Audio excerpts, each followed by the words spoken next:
Assalamualaikum warahmatullahi wabarakatuh. Waalaikumsalam warahmatullahi wabarakatuh. Selamat datang di seminar orientasi pengenalan nilai dan etika pada instansi pemerintah bagi P3K dengan kesehatan pemerintah Kota Surakarta.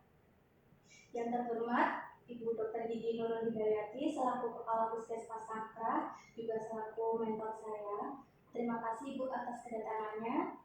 Kemudian terima kasih juga kepada teman-teman peserta orientasi P3K tahap 2, terima kasih atas kehadirannya. Perkenalkan, nama saya Fajarwati Satibi Putri. Di Puskesmas Sangkrah ini, jabatan saya sebagai terampil epidemiolog kesehatan. Latar belakang diadakannya orientasi pegawai pemerintah dengan perjanjian kerja ini diselenggarakan untuk membekali para pegawai pemerintah dengan perjanjian kerja di lingkungan pemerintah Kota Surakarta. Melalui orientasi pegawai baru di lingkungan Puskesmas Sangkrah, diharapkan pegawai baru dapat menyesuaikan diri dengan nilai-nilai budaya kerja di Puskesmas Sangkrah. Laporan KDRS dari rumah sakit di wilayah kerja Puskesmas Sangkrah memiliki beberapa kendala, seperti terlewat untuk dilaporkan melalui grup WhatsApp, laporan yang terlambat dari rumah sakit, dan laporan yang tidak sesuai dengan domisili pasien. Dengan adanya beberapa kendala ini akan mengganggu indikator kinerja surveillance, yaitu kelengkapan laporan, ketepatan laporan, dan keakuratan jumlah kasus yang kemudian akan berpengaruh terhadap respon dan kewaspadaan dini terhadap kasus demam berdarah. Maksud dan tujuan diadakannya orientasi. Maksud diadakannya orientasi pertama membekali peserta dengan pengetahuan, sikap, dan perilaku tentang nilai dan etika pada instansi pemerintah dalam mendukung pelaksanaan tugas jabatannya dan mencapai visi misi organisasi. Yang kedua, sebagai pengenalan fungsi dan tugas ASN itu sendiri. Untuk tujuannya, pertama peserta mampu memahami dan mengenal nilai dan etika pada instansi pemerintah. Kedua, peserta mampu mengaktualisasikan nilai-nilai dasar ASN, yaitu berakhlak. Yang ketiga, bisa menyelesaikan masalah tentang pelaporan KDRS DBD di Puskesmas Sangkrah. Untuk waktu orientasi sendiri, dari 16 Mei 2025 sampai dengan 26 Juni 2025. Visi misi pemerintah Kota Surakarta. Visi pemerintah Kota Surakarta sesuai dengan Perda RPJMD 2021 sampai 2026 yaitu mewujudkan Surakarta sebagai kota budaya yang modern, tangguh, gesit, kreatif, dan sejahtera. Misi pemerintah Kota Surakarta pertama meningkatkan kualitas kesehatan masyarakat, memperkuat pertumbuhan ekonomi yang adaptif dan berkelas. Ketiga, mewujudkan tata ruang dan infrastruktur kota yang mendukung. Keempat, meningkatkan kualitas dan daya saing di bidang pendidikan, ekonomi, seni budaya, dan olahraga. Kelima, mengembangkan tata kelola pemerintahan dan pelayanan publik yang gesit dan kolaboratif, berlandaskan semangat gotong royong dan kebinekaan. Keenam, mewujudkan kemakmuran dan kesejahteraan bersama warga kota yang berkeadilan dan inklusif. Ketujuh, mewujudkan daerah yang kondusif dan kerukunan antar umat beragama dalam tata kehidupan bermasyarakat yang saling menghormati. Manajemen kerja. Pertama, manajemen kepegawaian P3K. P3K sebagai bagian dari ASN dalam pengelolaannya diatur dalam manajemen ASN, yaitu sistem manajemen kepegawaian yang meliputi pertama, sistem perencanaan, kedua, pengembangan karir, tiga, penggajian, dan keempat, terkait perpanjangan jangka waktu kerja. Yang kedua, penilaian kinerja P3K. Berdasarkan Permenpan RB nomor 6 tahun 2022 tentang pengelolaan kinerja pegawai ASN. Pertama, perencanaan kinerja. Yang kedua, pelaksanaan, pemantauan, dan pembinaan kinerja pegawai. Yang ketiga, penilaian kinerja pegawai. Kemudian yang ketiga, disiplin untuk P3K. Kesanggupan P3K menaati kewajiban dan menghindari larangan yang telah ditetapkan. Hal yang berkaitan dengan disiplin meliputi 1. Atasan wajib memantau kehadiran dan kinerja bawahan. Kedua, bawahan tidak hadir selama 3 hari dengan alasan yang tidak sah. Atasan harus memeriksa dan memberikan hukuman disiplin ringan. Yang ketiga, pelanggaran dapat berupa ucapan, tulisan, atau perbuatan yang melanggar larangan. Yang keempat, instansi wajib menerapkan disiplin P3K dan melakukan upaya untuk meningkatkan kedisiplinan. Kelima, hukum disiplin P3K ditetapkan berdasarkan Perundang-undangan tentang Disiplin pegawai negeri sipil. Yang keenam, ketentuan mengenai disiplin P3K sudah tercantum dalam perjanjian kerja P3K itu sendiri.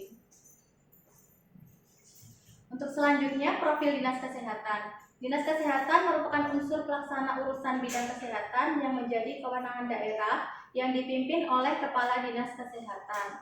Kepala Dinas Kesehatan Surakarta yang sekarang bernama Ibu Dr. Retno Errawati Wulandari. Unit kerja Dinas Kesehatan Surakarta terdiri dari 2 rumah sakit, 17 puskesmas, 26 pustu, 1 instansi farmasi, dan 1 laboratorium kesehatan. Visi Dinas Kesehatan Surakarta mewujudkan Dinas Kesehatan Kota Surakarta dengan kerja ikhlas dalam memberikan pelayanan prima. Sedangkan misinya yang pertama, memberikan pelayanan prima berorientasi pada kesesuaian peraturan perundang-undangan yang berlaku, keterbukaan informasi, dan kejelasan.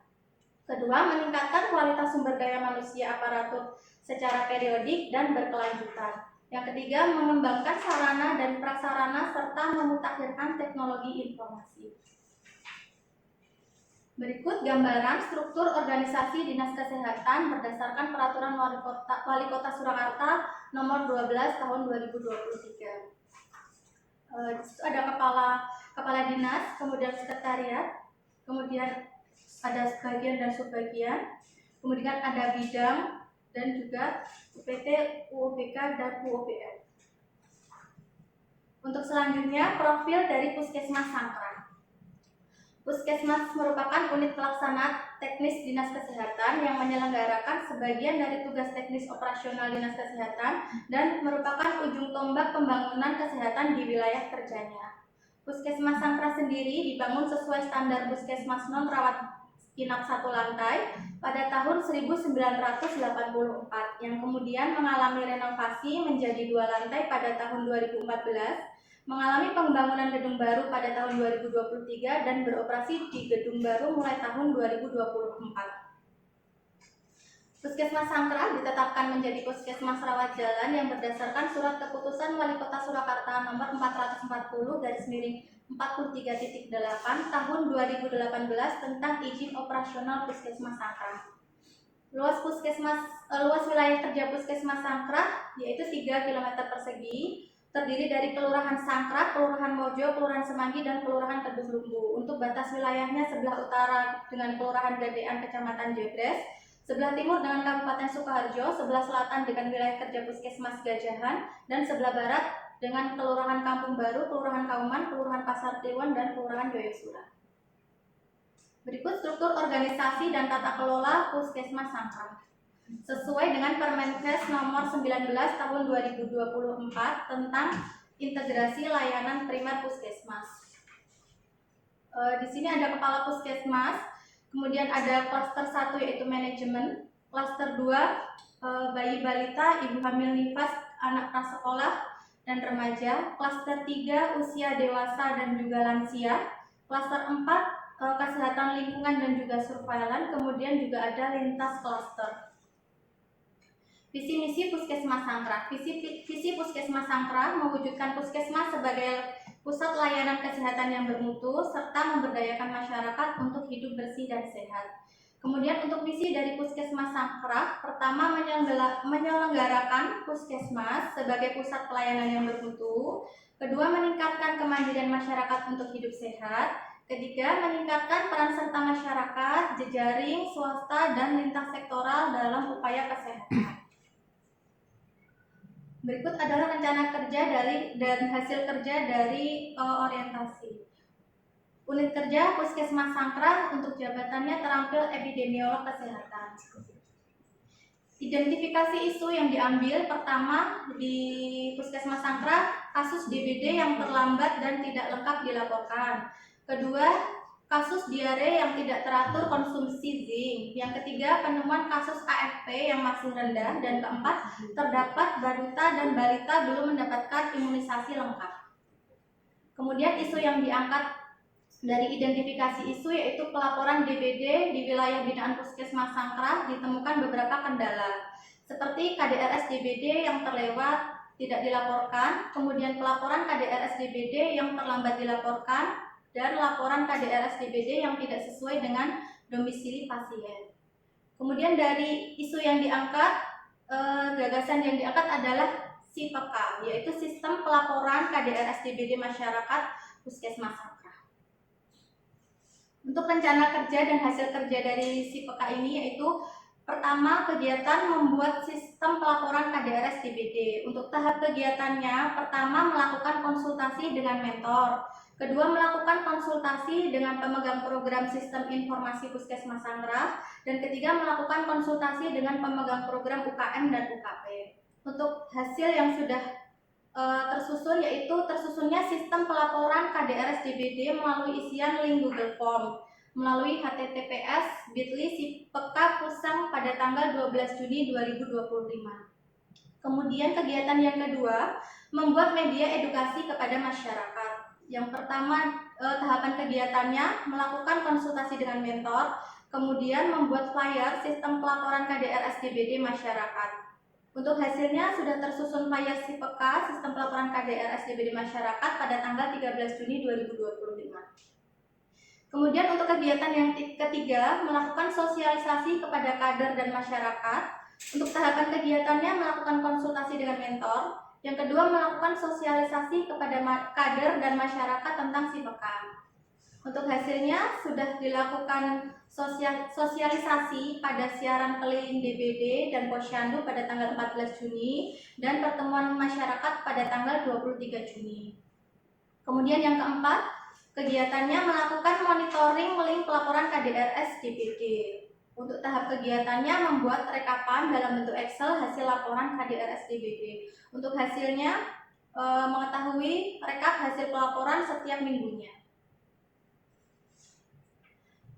Berikut bukti dokumentasi untuk kegiatan, uraian kegiatan dan bukti kegiatan. Di sini ada konsultasi dengan mentor, konsultasi dengan PJ Sistem Informasi, konsultasi dengan PJ UKM, dan konsultasi dengan PJ UKP. Ini untuk bukti dokumentasi sudah dilakukan sosialisasi kepada masyarakat, sosialisasi juga kepada teman sejawat di Puskesmas, kemudian sosialisasi di Posyandu, dan sosialisasi pada siaran keliling DBD. Berikut ini bukti flyer ya, bukti flyer SIPK. Di sini digambarkan untuk SIPK sendiri dan juga untuk alur pelaporannya. Di sini bukti dukung untuk isian Google Form SIPK dan bukti dukung sudah ada yang mengakses untuk SIPK.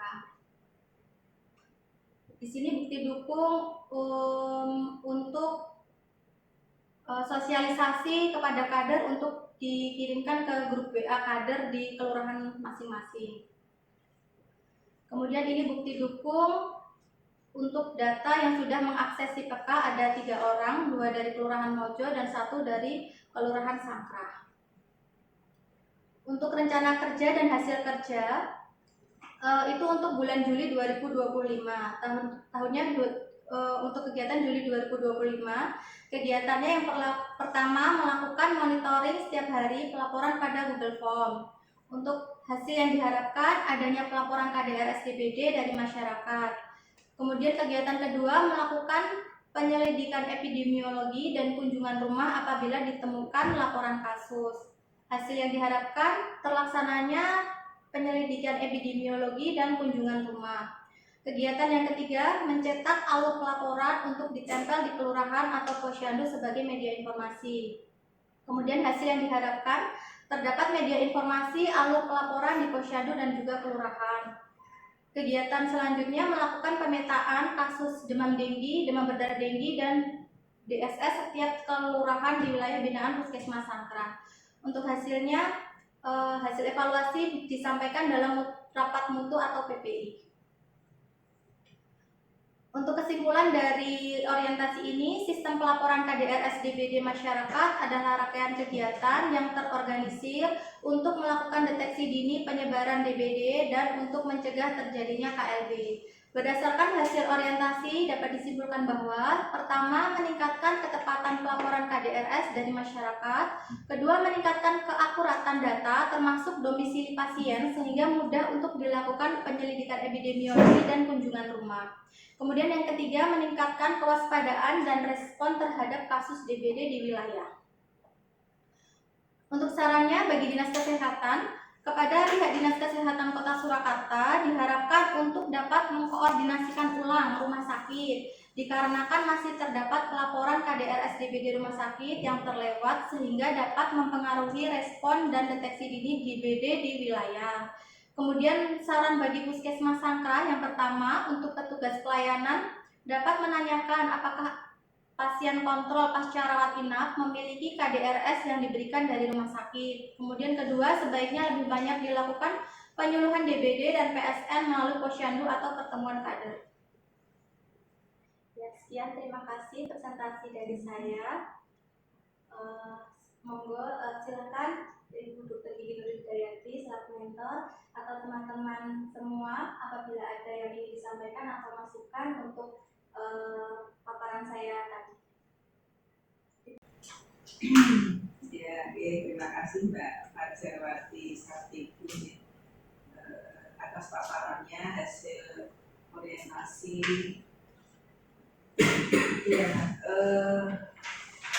yang pertama saya ucapkan terima kasih nih Mbak Fajarwati Sartibu sudah mampu melakukan identifikasi isu permasalahan yang ditemukan sesuai dengan kompetensi, sesuai dengan profesi di Puskesmas Sangkrah, yaitu sebagai tenaga epidemiolog kesehatan, dan sudah mampu menyusun rencana kerja ya sebagai aksi perubahan di dalam mengatasi atau mengangkat satu isu yang dipilih, kemudian tahapan-tahapan sudah dilaksanakan. Yang berikutnya saya mau ada beberapa pertanyaan ya, nanti mungkin masukan bisa ditanggapi. Yang pertama di pendahuluan ini kan bahwa kegiatan ini, laporan ini adalah laporan orientasi pengenalan dan etika pada instansi pemerintah bagi P3K. Jadi ini adalah laporan hasil orientasi pengenalan dan etika. Dari laporan ini, kegiatan ini kan memiliki maksud dan tujuan. Yang Mbak Fajarwati ini sudah menyusun bahwa maksud dari kegiatan orientasi pengenalan ini adalah untuk membekali peserta dengan pengetahuan, sikap, dan perilaku tentang nilai dan etika pada instansi pemerintah yang mendukung tugas jabatan dan pencapaian visi-misi organisasi. Kemudian memiliki tujuan mengenal nilai dan etika pada instansi, kemudian mampu mengaktualisasikan nilai-nilai dasar ASN berakhlak. Jadi sudah melakukan orientasi selama 2 minggu di Puskesmas Sangkrah, kemudian bisa mengidentifikasi isu, kemudian dari isu yang diidentifikasi itu ada satu yang diangkat, kemudian ada tindak lanjut berupa aksi perubahan. Nah, saya belum melihat di dalam dokumen ini tujuan tadi ya, di tujuan bahwa peserta mampu mengaktualisasikan nilai-nilai dasar ASN berakhlak. Nah, nilai-nilai dasar ASN berakhlak ini kan itu apa saja? Mestinya kan perlu menjadi masuk di dalam laporan, gitu nih, masuk di dalam laporan sehingga tujuan itu apakah sudah tercapai atau belum itu juga terekam. Jadi yang membaca laporan ini bisa melihat, oh nanti peserta itu mampu memahami dasar-dasar ASN berakhlak itu apa saja. Itu yang pertama. Kemudian yang kedua, di dalam setiap tahapan kegiatan ini kan saya minta ditambahkan untuk apa ya namanya, kesesuaian antara kegiatan yang dikerjakan ini dengan tadi nilai-nilai dasar ASN tadi yang berakhlak gitu ya. Misalnya kayak melakukan konsultasi itu nanti sesuai dengan nilai dasar apa gitu ya. Itu nanti ini yang saya lihat belum dimasukkan, nanti di setiap tahapan ini yang kesesuaian dengan visi misi. Kalau ini printerannya terpotong ya, hanya terhadap visi nanti dibetulkan ya. Jadi kontribusinya terhadap visi dan misi, kemudian tadi kesesuaian dengan nilai-nilai dasar ya. Jadi ini belum dilakukan. Kemudian sudah menyampaikan apa-apa yang dengan pahami atau dengan pelajari selama orientasi tentang pemerintah Kota Surakarta, kemudian dinas kesehatan, kemudian puskesmas dan juga tugas dengan sebagai P3K epidemiolog kesehatan di puskesmas. Kemudian untuk berikutnya di rencana aksi ya, dan aksi perubahan yang disusun oleh Mbak Fajarwati ini memang sebuah sebuah kegiatan yang saat ini dibutuhkan di Puskesmas Sangka. Jadi selama ini memang menjadi kendala di kita itu adalah pelaksanaan surveillance atas kasus DBD yang dialami oleh masyarakat di wilayah binaan. Secara regulasi yang namanya kegiatan surveillance itu kan harus ditindaklanjuti 1 kali 24 jam ya. 1 kali 24 jam itu harus ketika laporan masuk itu harus segera ditindaklanjuti karena terkait masa inkubasi dari virus DBD ini kan juga terbatas waktu, sehingga penanganan untuk pencegahan penularan itu harus tepat.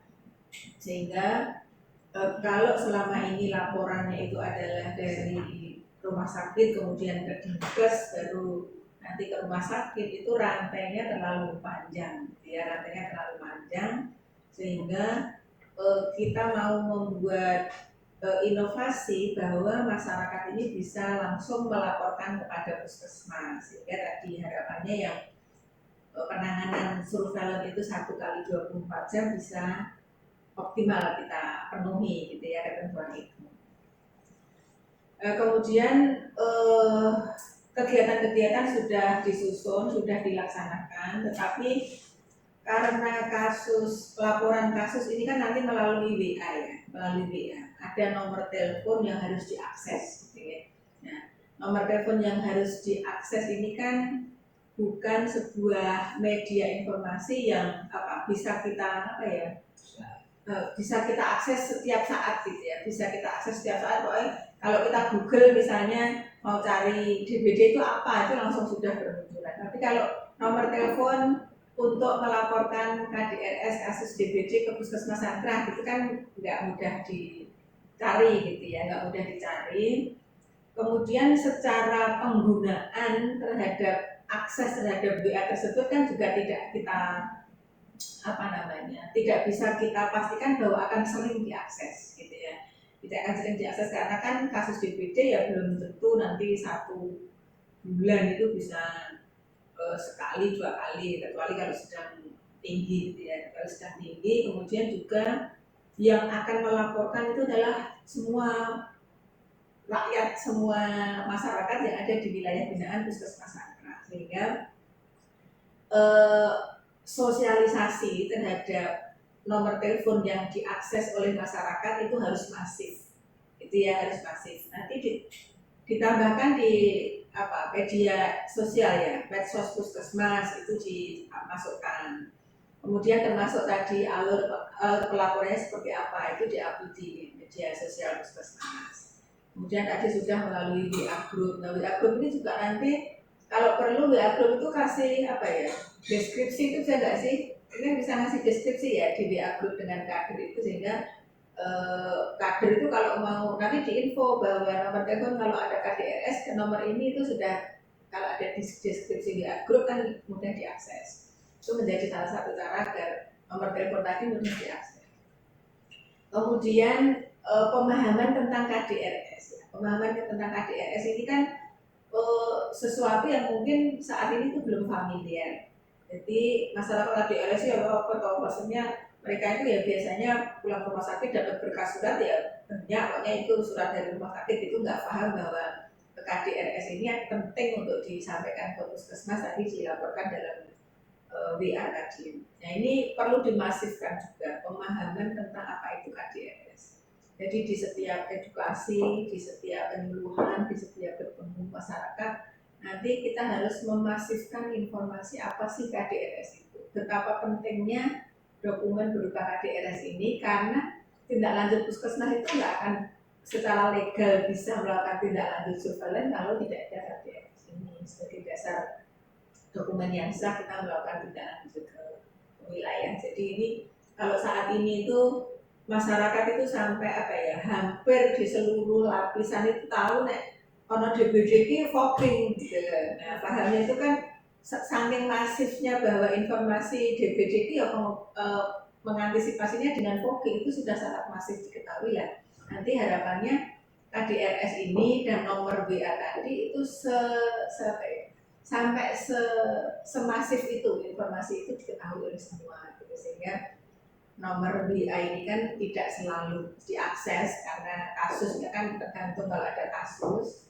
Kemudian masyarakatnya banyak, jadi harus lebih banyak lagi yang terinfo. Kemudian tadi pentingnya KDRS itu juga harus kita selalu gaungkan. Jadi bahwa pokoknya semua rakyat, semua masyarakat yang ada di wilayah ini sudah sangat paham bahwa sing jenenge DB itu ana KDRS kudu lapor puskesmas. Nah, gitu. Jadi biar masif dan ini nanti menjadi PR panjang karena tujuannya adalah tadi agar kita bisa melakukan tindak lanjut terhadap kasus DBD itu sesuai dengan ketentuan gitu ya, yaitu 1 kali 24 jam. Sehingga ini sangat penting nanti untuk kita terus gaungkan dan dikawal gitu ya, tidak berhenti hanya di orientasi tadi. Jadi nanti kita masukkan juga di dalam rencana kegiatan itu untuk melakukan evaluasi pemanfaatannya. Jadi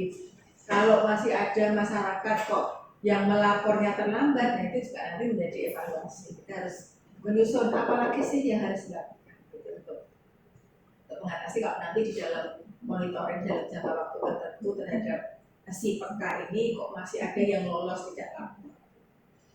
Mungkin itu yang bisa saya sampaikan sebagai masukan. Kemudian nanti yang tadi saya minta untuk ditambahkan ya kesesuaian dengan nilai-nilai dasar dan juga penjelasan tentang berakhlak itu yang di dalam laporan ini juga dicakup. Mungkin itu Mbak Anserwati. Terima kasih. Terima kasih Bu Dr. Widianti atas masukannya. Jadi insya Allah akan kami tindak lanjuti seperti itu.